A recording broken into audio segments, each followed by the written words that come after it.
প্রিয় প্রবাসী কলিজার টুকরা ভাইয়ারা, আপনারা আমার এই প্রেসের মাধ্যমে সেলিম খুব কষ্টে জীবনযাপন করতেছে। আত্মীয় স্বজন প্রতিবেশী শরম দিয়ে ভাই পেটে কোনো ভাত আসবে না। সেলিম একটা কর্ম করা খাওয়ার জন্য আমার কাছে গেছে, যে বসেছিল 2 ঘন্টার উপরে।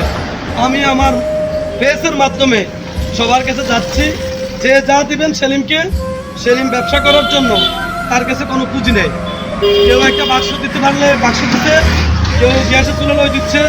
আপনার যেটা ভালো লাগে প্রবাসী ভাইয়েরা, আমার অত্র এলাকায় যারা লাকসামের প্রবাসী আছেন, আপনারা যদি সেলিমকে কিছু সহযোগিতা করেন তাহলে সেলিম ব্যবসা করে খেতে পারবে, কারো কাছে হাত পাতা লাগবে না। এই হাত পাতার জন্য আপনাদের কাছে সেলিম কিছু সহযোগিতা চাবে। এই সেলিম দুটো পাও নাই, দেখেন দুটো পাও তাই কেউ নাই। আমার সবার কাছে প্রবাসী ভাই এলাকা আবেদন রইল, আমার সবাই যে যা পারেন হেল্প করবে। আমি যাতে ডাল ভাত খেতে পারি, বউ বাচ্চা লোক খুব কষ্টে আছে। আমার কাছে সবার কাছে আবুল আবেদন রইল।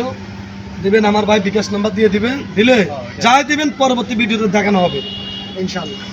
আসসালামু আলাইকুম।